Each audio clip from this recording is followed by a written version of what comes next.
श्वेत पत्र पर लोकसभा में चर्चा के दौरान कांग्रेस पर बरसी निर्मला सीतारमण। कहा, यूपीए सरकार में हर साल हुआ एक भ्रष्टाचार, बिना सबूत नहीं लाए श्वेत पत्र।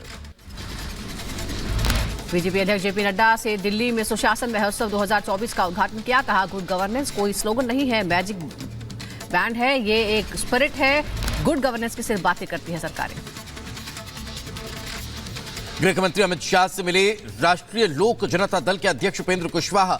बिहार की राजनीतिक स्थिति और राज्य में लोकसभा चुनाव की रणनीति पर हुई चर्चा। पूर्व प्रधानमंत्री चौधरी चरण सिंह, नरसिम्हा राव और स्वामीनाथन को भारत रत्न का ऐलान। पीएम मोदी ने सोशल मीडिया एक्स पर किया पोस्ट। लिखा, तीनों ने राष्ट्र निर्माण को गति दी।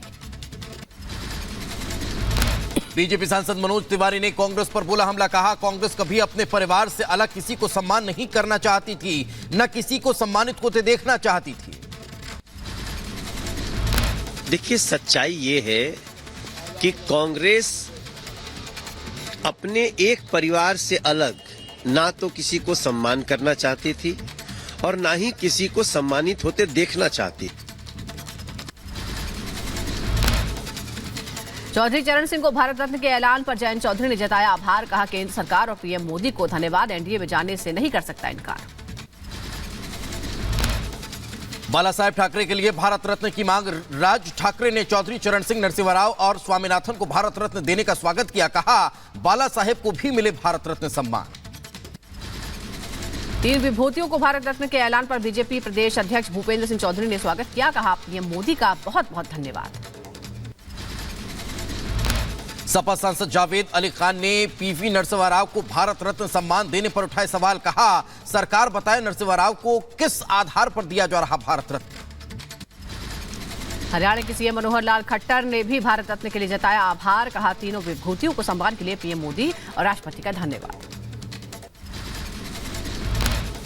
राजस्थान से बीजेपी नेता सतीश पूनिया ने भी तीनों भारत रत्नों के ऐलान पर जताई खुशी। कहा, हरित क्रांति के जनक कहे जाने वाले कृषि वैज्ञानिक स्वामीनाथन को मिला सम्मान। बीजेपी सांसद दिनेश शर्मा का बयान। कहा, अब भारत सरकार तेजी से फैसले लेती है, गठबंधन पर साधा निशाना। बोले, धीरे धीरे खुलती जाएंगी गठबंधन की गांठें। कांग्रेस नेता जयराम रमेश का बयान। कहा, तीनों भारत रत्न थे और रहेंगे। स्वामीनाथन को सम्मान, लेकिन फॉर्मूला क्यों नजरअंदाज कर रही है सरकार। हल्द्वानी में हुई हिंसा में अब तक 6 लोगों की जान जा चुकी है। प्रशासन ने मौतों की पुष्टि की है, घायलों का इलाज जारी है। हल्द्वानी पहुंचे सीएम धामी ने हालात का जायजा लिया। हिंसा वाली जगह वनभूमपुरा में स्थिति का निरीक्षण किया। पुलिस अधिकारियों को दिए निर्देश। हल्द्वानी हिंसा पर बोले सीएम धामी। कहा, पहले से रची गई थी साजिश, माहौल खराब करने की कोशिश हुई, उपद्रवियों से करेंगे हर नुकसान की भरपाई।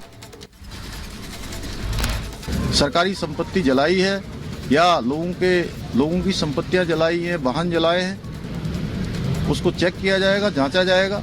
विधि सम्मत जो कार्रवाई है वो कार्रवाई यहां पर की जाएगी। हल्द्वानी में मुख्यमंत्री धामी ने घायलों का जाना हालचाल। हॉस्पिटल पहुंचकर घायल पुलिसकर्मियों से मुलाकात की। 48 घंटे में उपद्रवियों की पहचान करने के निर्देश दिए। हल्द्वानी हिंसा में उपद्रवियों पर लगेगा रासुका। डीजीपी का बयान। कहा, जल्द उपद्रवियों को कर लेंगे चिन्हित, एनएसए के तहत की जाएगी कार्रवाई। उत्तराखंड के मुख्यमंत्री पुष्कर सिंह धामी राजभवन राज्यपाल से मिलने पहुंचे। मुलाकात कर उन्होंने हालात की पूरी जानकारी दी।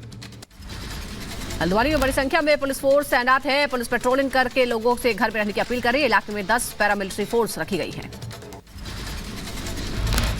बीजेपी सांसद रमेश पोखरियाल निशंक ने की हल्द्वानी हिंसा की निंदा। कहा, कोर्ट के आदेश के बाद हटाया जा रहा था अवैध कब्जा।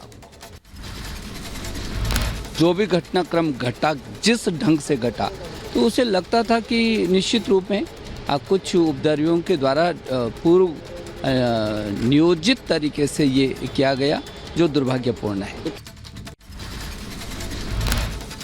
हल्द्वानी हिंसा के बाद यूपी के मुरादाबाद में पुलिस अलर्ट पर है। जुमे की नमाज के दौरान पुलिस का बड़ा पहरा, ड्रोन के शहर से चप्पे चप्पे पर नजर रखी गई। हल्द्वानी हिंसा को लेकर बीजेपी पर बरसे सपा अध्यक्ष अखिलेश यादव। सोशल मीडिया पर लिखा, बीजेपी सरकार और प्रशासन की विफलता से भड़की हिंसा, पीड़ितों को मिले मुआवजा। वापी मामले को लेकर यूपी के बरेली में मौलाना तौकीर रजा के समर्थकों ने जोरदार प्रदर्शन किया। जुमे की नमाज के बाद जुटे थे लोग। हंगामे के बाद घरों को लौटे नमाजी। उत्तर प्रदेश के बरेली में तौकीर रजा के समर्थकों का जबरदस्त हंगामा। श्यामगंज इलाके में दुकानों और वाहनों में तोड़फोड़ की पथराव भी हुआ। श्यामगंज में उत्पात मचा रहे लोगों को पुलिस ने खदेड़ा। पुलिस ने भीड़ को तितर बितर किया। पुलिस का बयान माहौल खराब करने की कोशिश कर रही थी। बिहार विधानसभा के डिप्टी स्पीकर महेश्वरी खजारी का आरजेडी पर निशाना। बोले विधानसभा स्पीकर को दे देना चाहिए इस्तीफा। कोलकाता में ज्ञानवापी मामले पर जमीयत उलेमाए हिंद का विरोध प्रदर्शन। तहखाने में पूजा पाठ को लेकर विरोध जताया। भारत दौरे पर बांग्लादेश के विदेश मंत्री मोहम्मद हसन महमूद। बांग्लादेश के विदेश मंत्री ने दिल्ली में राष्ट्रपति भवन में राष्ट्रपति द्रौपदी मुर्मू से मुलाकात की। अयोध्या पहुंचे श्रीलंका के सांसद लक्ष्मण नमल राजपक्षे। राम मंदिर के दर्शन करने पहुंचे श्रीलंका के सांसद लक्ष्मण राजपक्षे ने राम मंदिर को बताया भव्य। पीएम मोदी आज विकसित भारत विकसित गुजरात कार्यक्रम को करेंगे संबोधित। वीडियो कॉन्फ्रेंसिंग के जरिए 1.3 लाख से अधिक घरों का उद्घाटन और भूमि पूजन करेंगे। ईडी के रडार पर कांग्रेस के राज्यसभा सांसद धीरज साहू। ईडी ने आज रांची स्थित रीजनल ऑफिस में पूछताछ के लिए बुलाया। पूर्व सीएम हेमंत सोरेन से कनेक्शन है।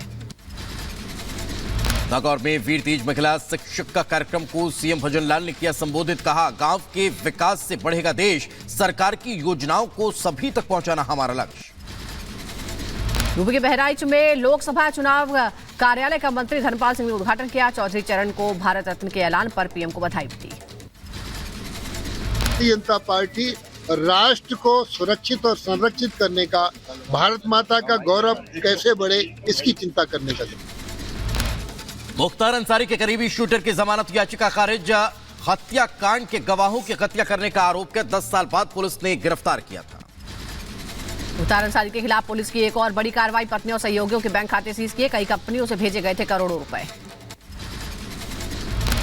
संदिग्ध बैंक अकाउंट थे, उनमें जो भी धनराशि उपलब्ध थी उसको 14(1) के अंतर्गत उसका जब्तीकरण किया गया है। प्रशासन अलर्ट। पुलिस और आरएफ ने फ्लैग मार्च कर शांति व्यवस्था कायम रखने की अपील की। माहौल बिगाड़ने वालों के खिलाफ की कड़ी कार्रवाई। हल्द्वानी में हुई हिंसा को लेकर मुजफ्फरनगर में पुलिस अलर्ट पर है। डीएम एसएसपी के साथ डीआईजी ने भी पैदल मार्च किया। लोगों से शांति बनाए रखने की अपील की। फर्रुखाबाद में मकबरे में शिव मंदिर खोलने का दावा किया गया है। कोर्ट के आदेश पर मकबरे का सर्वे हुआ है। हिंदू जागरण मंच के नेता ने दायर की थी याचिका। यूपी के शाहजहांपुर में पुलिस ने किया फ्लैग मार्च। लोगों से शांति व्यवस्था बनाए रखने की अपील की। झारखंड जमीन घोटाला मामले में पूर्व राजस्व कर्मचारी भानु प्रताप की 4 दिन और बढ़ी ईडी रिमांड। 4 दिन और सवाल जवाब करेगी ईडी। एमपी के पूर्व सीएम शिवराज सिंह चौहान ने गांव चलो अभियान की शुरुआत की। बुधनी के लड़कुई गांव में शिवराज ने फूल बरसाकर उनका स्वागत हुआ। लखनऊ के हजरतगंज में जातिगत टिप्पणी करने पर राहुल गांधी के विरोध में उतरे बीजेपी कार्यकर्ता। विरोध में राहुल गांधी का पुतला भी फूका। जम्मू कश्मीर के सांबा में मानसर झील में मर रही है मछलियां। पिछले 4 दिनों में 2000 मछलियां मरी हैं। वन विभाग का बयान। बरसाती मौसम में शैवाल खाने से मौत हो रही है। उत्तर प्रदेश के अमेठी में दर्दनाक हादसा हुआ। कंटेनर की टक्कर में मां, बेटे और बहू की मौके पर मौत हो गई है। पुलिस ने ड्राइवर और कंडक्टर को हिरासत में लिया। यूपी के बदायूं में पिकअप की टक्कर से 13 साल की बच्ची की मौत हो गई। बच्ची की मौत से परिवार में कोहराम।